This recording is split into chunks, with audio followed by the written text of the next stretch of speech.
Praise the Lord. अनुग्रह परिवार, आज हमारा 5वां दिन है दानियल प्रार्थना का, और मैं विश्वास कर रही हूँ जैसे जैसे आप प्रभु के संग जुड़ रहे हैं आप आजाद हो रहे हैं, क्योंकि पृथ्वी पे घोर अंधकार छाया हुआ है और हर मनुष्य पे ये अंधकार राज्य करता है। लेकिन जो यीशु मसीह से जुड़े हुए हैं उनके ऊपर रोशनी आया है। इसलिए खुदा कहते हैं आइज़ाया 60 का 1 में कि उठ और दीप्तिमान हो, क्योंकि तेरे ऊपर रोशनी आया है। और जो आप इस दानियल प्रार्थना में जुड़ रहे, मैं विश्वास कर रही हूँ आपके ऊपर रोशनी खुल रहा है। अब हमने जो भी सीखा है इस विल्डरनेस जर्नी में, हमने पहला सीन देखा कि परमेश्वर उन्हें प्रतिज्ञा भूमि देना चाह रहे थे, लेकिन लोगों ने विद्रोह किया, रिबेलियसनेस में एक्ट किया। वो मूसा के अधीन नहीं आए, वो मूसा और केलेब और जोशुआ के संग विद्रोह किए। हमने ये भी देखा मूसा, जोशुआ और केलेब ने अपने वस्त्र फाड़े, वो जमीन पे गिर के निवेदन किया, ईश्वर पे भरोसा रखने को कहा, डरने से मना किया। उसने कहा कि परमेश्वर प्रतिज्ञा जरूर पूरा करेगा। इसके बावजूद भी लोगों ने रिबेलियसनेस किया, अर्थात 2 मेजर सिन विल्डरनेस में हुआ। उस मरुभूमि की यात्रा में 2 बहुत गंभीर पाप हुए। एक था रिबेलियसनेस, दूसरा था स्टबर्ननेस। रिबेलियसनेस माने विद्रोह और स्टबर्ननेस माने परमेश्वर के बातों को नहीं मानना, जिद करना। आइए हम पहला सैमुएल 15, 22 और 23 देखते हैं। सैमुएल ने कहा, क्या यहोवा होम बलियों को और मेल बलियों से उतना प्रसन्न होता है जितना कि अपनी बात के माने जाने से प्रसन्न होता है? सुन, मानना तो बलि चढ़ाना और कान लगाना मेढ़ों की चर्बी से उत्तम है। देख, बलवा करना और भावी कहने वालों से पूछना एक ही समान पाप है, और हट करना मूर्तों और गृह देवताओं की पूजा के तुल्य है। तूने जो यहोवा की बात को तुच्छ जाना, इसलिए उससे तुझे राजा होने के लिए तुच्छ जाना है। यहाँ भी हम 2 पाप देखते हैं। बलवा करना जादू टोने के पाप के समान है, विच क्राफ्ट स्पिरिट के समान है, और हट करना खुद में एक बहुत बड़ा पाप है, और ये प्रतिमा पूजा, मूर्ति पूजा के पाप के समान है। सबसे पहले हम देखें कि खुदा के नजर में आज्ञाकारिता क्या है। बहुत सिंपल, बेसिक फाउंडेशन। खुदा ने आपसे जो करने को कहा आपको केवल वही करना है। ना अपना रैशनल यूज करना है, ना दिमाग यूज करना, ना लॉजिक लगाना है। उससे आपको लाभ होगा ना हानि होगा, क्या सचमुच वो पूरा होगा? जब इन सारे चीजों में आप फंस जाते हैं, आप आज्ञाकारिता नहीं करते। आज्ञाकारिता है कि जो उसने कहा वही पूरा करना। अगर हम आदन की वाटिका देखें, वहां पे परमेश्वर का आज्ञा था कि तू इस वृक्ष के फल को ना खाना, लेकिन हवा ने क्या किया? उसी वृक्ष के फल को खाया और मानव जाति का आदि पतन हुआ। आज्ञा को उसने उल्लंघन किया और आदम ने भी उल्लंघन किया। आज पूरा मानव जाति पाप में गिर गया। उस पाप से उद्धार देने के लिए यीशु मसीह पृथ्वी में आए मनुष्य के रूप में, ताकि हम उद्धार पा सके। अर्थात आज्ञा नहीं मानना खुद में एक बहुत बड़ा पाप है। जब परमेश्वर आपको कोई आज्ञा देते हैं या अगुवाई देते हैं या वचन से बातें करते हैं, उसे आपको अपने लाइफ में इम्प्लीमेंट करना है, फॉलो करना है, उसके अनुसार जीना है। लेकिन जब आप उसके अनुसार चीजों को नहीं करते, उसको फॉलो नहीं करते, अपने जीवन में लागू नहीं करते उन वचन को, आप आज्ञाओं का उल्लंघन कर रहे हैं। Obedientship helps to prevent sin all together. इसका मतलब क्या है? जब हम आज्ञाकारी होते हैं, हम हर पाप से अपने आप को सुरक्षित रख सकते हैं। लेकिन जब हम आज्ञाकारी नहीं होते, हम सुरक्षित अपने आप को नहीं कर सकते। नूह का आप सोच लीजिए, जब नूह को परमेश्वर ने कहा, नूह तू जहाज बना, क्योंकि बहुत जल्द मैं इस पृथ्वी को पानी भेजकर, बाढ़ भेजकर विनाश करने वाला हूँ। और नूह अपने रैशनल को लगाता, अपनी बुद्धि को लगाता, युक्ति को लगाता, अपनी समझदारी को लगाता कि बाढ़ आएगा कहाँ से, कहाँ है वो नदी, कहाँ है वो समुद्र जहां से वो तूफान उठेगा। ये हो ही नहीं सकता है, खुदा ऐसा कर ही नहीं सकता, वो तो अच्छा परमेश्वर है, उसने ही तो इस पृथ्वी को बनाया, वो विनाश कैसे करेगा। अगर नूह इन सारी युक्ति तर्क विचारधाराओं में फंस जाता, उस बाढ़ में नूह भी विनाश हो जाता। लेकिन नूह ने क्या किया? आज्ञाकारिता, उसने विश्वास से नाव बनाया। और बाइबल में साफ लिखा हुआ 120 वर्ष तक नूह प्रचार करता, मन फिराओ, पाप करना बंद करो, क्योंकि बहुत जल्द पृथ्वी विनाश होने वाला है। लेकिन नूह की बात किसी ने नहीं सुना, अर्थात उन्होंने रिबेलियसनेस में काम किया, स्टबर्ननेस में काम किया। और इसे बाइबल साफ कहता है, rebelliousness is as a sin of witchcraft, जादू टोने के पाप के समान है। और सब विनाश हो गए, कौन बचा? केवल नूह का परिवार। जब हम आज्ञाओं का उल्लंघन करते हैं, हम खुद में बहुत बड़ा पाप करते। इसलिए परमेश्वर क्या कहता है? ओबीडियंशिप इज बेटर देन सैक्रिफाइस। हम बलिदान करते हैं लेकिन आज्ञाकारिता नहीं मानते। जब हम डैनियल करते हैं, हम बहुत सारे नियमों का पालन करते हैं, हम शाकाहारी भोजन खाते हैं, सरल जीवन जीते हैं, बहुत सारे चीजों को हम नहीं करते हैं जो नॉर्मली हम करते हैं। लेकिन अगर आप इसे नियम के तरीके से कर रहे हैं, आप केवल सैक्रिफाइस कर रहे, बलिदान चढ़ा रहे हैं। लेकिन इसे अगर आप भक्ति के संग कर रहे हैं, समर्पण के संग कर रहे हैं, तब यह है आपकी आराधना, यह है आपकी आज्ञाकारिता। अर्थात कोई भी चीज जहां आपका आज्ञाकारिता संपूर्णता नहीं प्राप्त करता है, वो बेकार है, वो व्यर्थ है। God doesn't need your sacrifice, He needs your obedientship। आइए हम इस rebelliousness को, इस विद्रोह को हम और गहराई से समझें। क्या है ये विद्रोह? Rebellion is nothing more than willfully choosing to be led by another spirit। जब कोई व्यक्ति विरोध करता है, रिबेलियसनेस में एक्ट करता है, जब वो विद्रोह में खड़ा होता है, वो किसी दूसरे आत्मा के अधीन में आकर कार्य करता है। अर्थात वो पवित्र आत्मा के अधीन में नहीं है, वो बिल्कुल ऑपोजिट फोर्स अर्थात दुष्ट आत्मा, शैतान की आत्मा के अधीन में आकर वो कार्य कर रहा है। किसने पहला रिबेलियसनेस किया? अगर देखा जाए, आदम और हवा से सबसे पहला जिसने रिबेलियसनेस किया वो था खुद लूसीफर, शैतान। अर्थात जब कोई व्यक्ति विद्रोह में खड़ा होता है, वो शैतान के अधीन आकर विद्रोह करता है। सेकेंड पॉइंट हम देखते हैं, it is choosing to do the will and the work of the enemy in direct opposition to that of God. अर्थात रिबेलियसनेस का एक और गुण क्या है कि वो व्यक्ति चुनाव करता है कि वो परमेश्वर की इच्छा और परमेश्वर के उद्देश्य के ठीक विपरीत जाकर, जो शैतान का उद्देश्य है, जो शैतान की इच्छा है, उसके अनुसार वो कार्य करे। जब खुदा ने कहा, मैं तुझे दूध और मधु का भूमि दूंगा, मैं तुझे कनान दूंगा, तो परान में आकर वो क्यों नहीं प्रवेश किए? क्यों उन्होंने विश्वास नहीं किया कि ये एनाकलाइट को परमेश्वर मार सकते हैं? परमेश्वर ने अपने सामर्थ को दिखाया था, उसने लाल समुद्र को 2 भाग में भाग कर दिया। वो दिन में बादल का खंबा और रात को आग का खंबा बनकर उनके संग संग चले। उसने अपने पावर को दिखाया। तो क्या वो पावर परान में आके खत्म हो गया? क्या वो पावर उन दानवों के सामने खत्म हो गया? कई बार आप भी रिबेलियसनेस में ऑपरेट करते हैं। आपने मिरेकल देखा है, आप जानते हैं यीशु सामर्थी है, आप जानते हैं वो आपके लिए सब कर सकते हैं, क्योंकि अतीत में उसने अपने पावर को दिखाया है, उसने मिरेकल दिखाया है, आपने विश्वास किया और उसने उत्तर दिया है।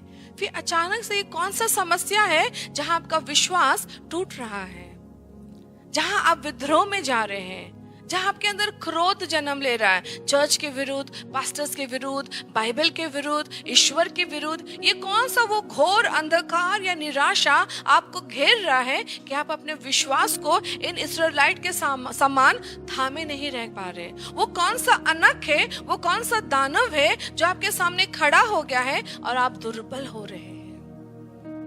शैतान बहुत धूर्त है और वो चालाकी से षड्यंत्रों को करता है ताकि हम अंधकार के अधीन आ जाए और अंधकार हमें ग्रास कर ले और हम रिबेलियसनेस में जन्म ले।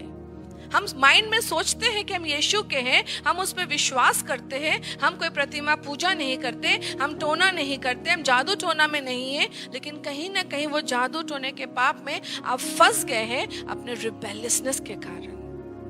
It is a grave sin in the eyes of the Lord.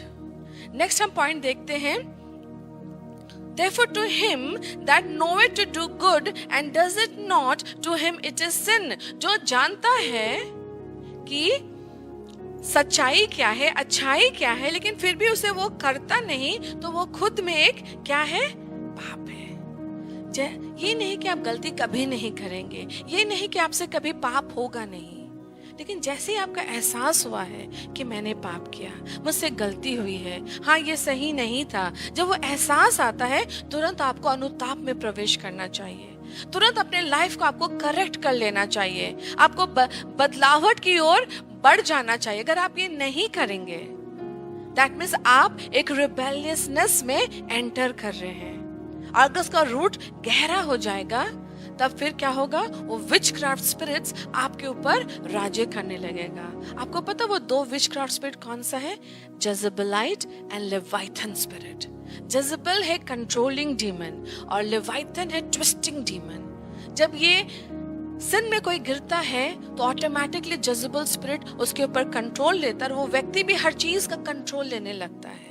जब वो पाप में गिरता है, ये लेवाइथन का आत्मा आता है और देखने का दृष्टिकोण को ट्विस्ट कर देता है। आप परमेश्वर की नजर से चीजें नहीं देख पाते और सब कुछ ट्विस्टेड देखते हैं, इसलिए हर चीज गलत देखते हैं। इन चालाकियों को समझे, ये शैतान का धूर्त स्ट्रैटेजी है। पहले वो आपको निराश करता है, आपके सामने अनक को खड़ा कर देता है, और आपको लगता है ये दानव से मैं कैसे लड़ूं, इस लाइफ चैलेंज से मैं कैसे सामना करूं।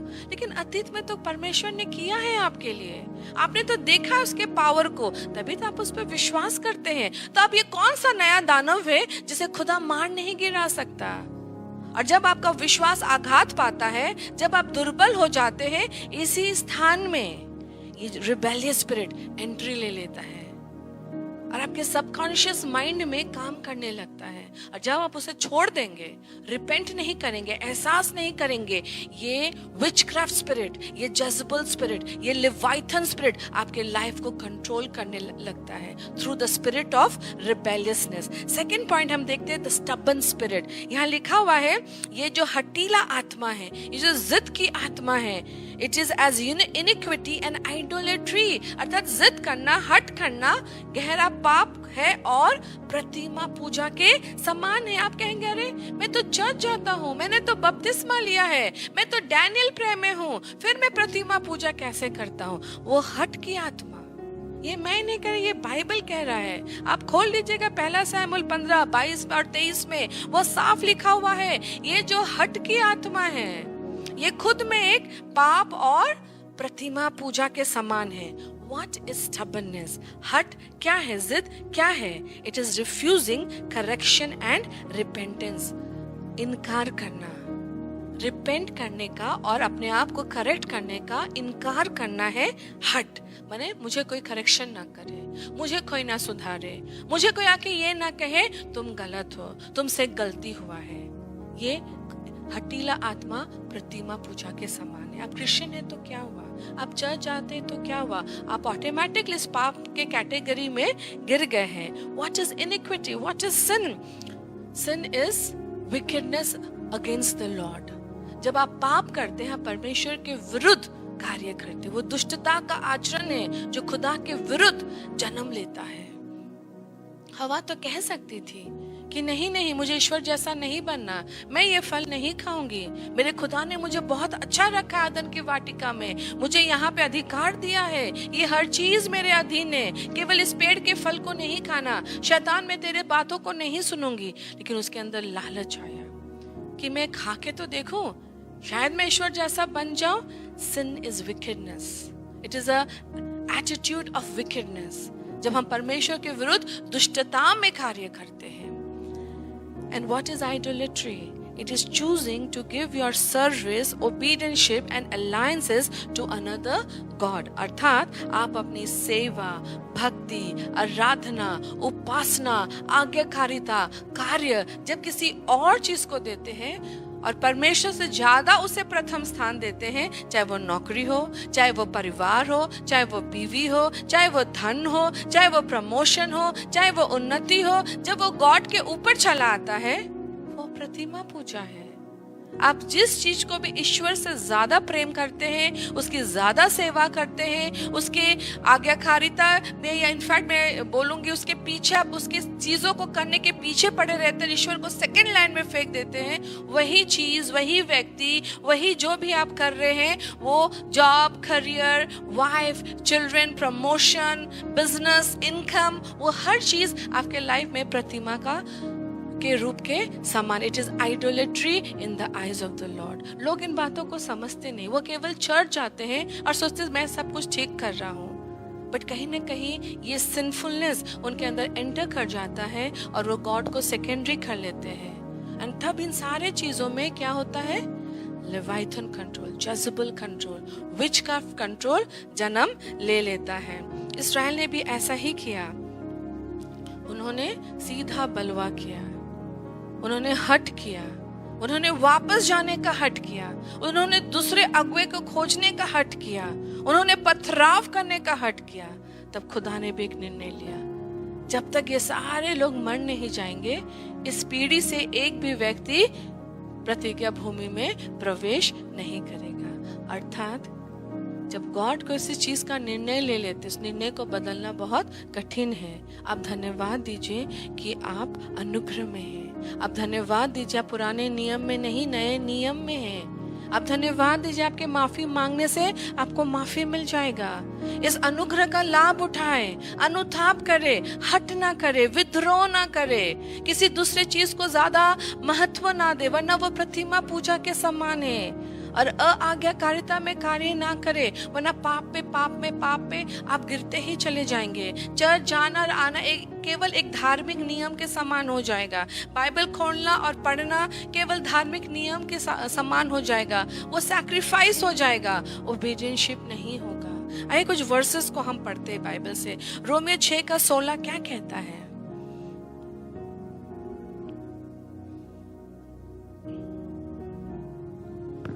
क्या तुम नहीं जानते कि जिसकी आज्ञा मानने के लिए तुम अपने आप को दासों की नाई सौंप देते हो, उसी की ये दास हो, और जिसकी मानते हो चाहे पाप के जिसका अंत मृत्यु है, चाहे आज्ञा मानने के जिसका अंत धार्मिकता है। यहाँ साफ लिखा है, तुम जिसकी आज्ञा मानते हो तुम उसी के दास हो। अगर तुम जीवन की आज्ञा मानते हो जो यीशु मसीह है तो तुम उसकी दास हो। लेकिन अगर तुम पाप की आज्ञा मानते हो जो शैतान से जन्म लेता है तो तुम उसका ही दास हो। अर्थात तुम जो भी जिसका भी आज्ञा मानोगे तुम्हारा अंत वैसा ही होगा। आप किसकी आज्ञा मान रहे? यीशु का? तो फिर जो वो कहेंगे आप वो करेंगे, एक सरल बच्चे के समान। आप बुद्धि, युक्ति, तर्क नहीं करेंगे। जब वो कहता है खोल तो आप खोल देंगे, जब वो कहता है बंद कर तो आप बंद कर देंगे, जब वो कहता है उठो तो आप उठ जाएंगे, जब वो कहेगा तुम जाओ तो आप जाएंगे, जब वो कहेगा तुम करो आप करेंगे। भले आपको जितना भी तकलीफ हो, भले आपका रैशनल फेल हो रहा हो, भले आपको वहां पे प्रॉफिट नहीं लॉस दिख रहा हो, बट आप आज्ञा करेंगे। क्यों? क्योंकि आप उसकी दास हैं। तो यह साफ लिखा, तुम जिसकी आज्ञा मानते हो तुम उसी के दास हो। आप किसकी आज्ञा मानते हैं? नेक्स्ट वर्स हम पढ़ते हैं 2 Corinthians 10:4-6। क्योंकि हमारी लड़ाई के हथियार शारीरिक नहीं पर गढ़ों को ढा देने के लिए परमेश्वर के द्वारा सामर्थी है। सो हम कल्पनाओं को और हर एक ऊंची बात को जो परमेश्वर की पहचान के विरोध में उठती है खंडन करते हैं, और हर एक भावना के कैद करके मसीह का अधिक आज्ञाकारी बना देते हैं, और तैयार रहते हैं कि जब तुम्हारा आज्ञा मानना पूरा हो जाए तो हर एक प्रकार के आज्ञा ना मानने का पलटा ले। यह साफ लिखा है, हमारे लड़ने का तरीका शारीरिक नहीं, अर्थात हम जुबान से नहीं लड़ते, हम मुक्के और लाठी से नहीं लड़ते, हम झगड़ा नहीं करते, हम कमर कस के सड़क में नहीं उतरते। हम आत्मिक हथियारों को इस्तेमाल करते हैं। जो अहंकारी हैं, जो गुरूर में बैठे हैं, जो नॉलेज गेन करके बैठे हैं, जो पफ्ड अप प्राइड में हैं, आप उनको लोवर कर सकते हैं, उन स्ट्रॉन्ग होल्ड्स को आप तोड़ सकते हैं। लेकिन साफ लिखा है, पहले आपकी आज्ञाकारिता पूरी होनी चाहिए। जब हमारी आज्ञाकारिता पूरी होगी, हर उठने वाले विचारों का हम खंडन करेंगे जो खुद को एग्जॉल्ट करता है परमेश्वर के ज्ञान से भी ऊंचा। अर्थात हर जगह आप देखेंगे your obedienceship is important to God, your obedienceship is a powerful weapon in your hand, your obedienceship can stop sin and your obedienceship can confront the power of witchcraft spirit, can confront the power of Jezebel control and Leviathan control। जब आपकी आज्ञाकारिता पूरी होती है, जब आप नम्रता में operate करते हैं, witchcraft powers टूटने लगता है, शैतान का दुर्ग हिलने लगता है। तब आप किसके दास है? आज्ञाकारिता के दास है। किसकी आज्ञाकारिता? जीवित परमेश्वर की। तब आपके अंदर होली स्पिरिट पावर कार्य करने लगता है। तब आप स्ट्रॉन्ग हाउस तोड़ते हैं, चेन तोड़ते हैं, बॉन्डेज तोड़ते हैं, अभिशाप तोड़ते हैं, क्योंकि आप ऑपरेट कर रहे हैं आज्ञाकारिता में, जिसके द्वारा आपके अंदर पवित्र आत्मा भर गया है। उस पावर एंड पैशन में आप ऑपरेट कर रहे हैं। और लास्ट वर्स पढ़ के मैं खत्म करूंगी, मैथ्यू 7:21। जो मुझसे हे प्रभु कहता है, उनमें से हर एक स्वर्ग के राज्य में प्रवेश ना करेगा, परंतु वही जो मेरे स्वर्गीय पिता की इच्छा पर चलता है। हे प्रभु हे प्रभु, हे प्रभु हे प्रभु करके कुछ नहीं होगा। उसकी इच्छाओं के अनुसार चलना माने आज्ञाकारिता। हे प्रभु करेंगे, आपको कोई उत्तर नहीं मिलेगा। लेकिन जब आप उसकी आज्ञाओं को मानने लगेंगे, आप पावर देखेंगे खुद के अंदर, अपने स्थिति में, अपने आसपास के लोगों में। आप इन्फ्लुएंशियल बनने लगेंगे, आपका इन्फ्लुएंस खुलने लगेगा, आपके लाइफ से अथॉरिटी फ्लो होने लगेगा। आप जो कहेंगे वो हो जाएगा। जब आप यीशु में और यीशु आप में पाया जाएगा, आप जो मांगेंगे वो आपको मिल जाएगा। अपनी आंखों को बंद करें। खुदा बाप मैं प्रार्थना करती हूँ पिता, अगर किसी के अंदर ये सब पाप जन्म ले रहा था और बहुत धूर्तता से शैतान चालाकी से इन पापों को उनके अंदर बीज को वो रोप रहा था खुदा, रिबेलियसनेस का, स्टबर्ननेस का, आइडोलेट्री का, खुदा इसी वक्त मैं उसे तोड़ देती यीशु नाम से।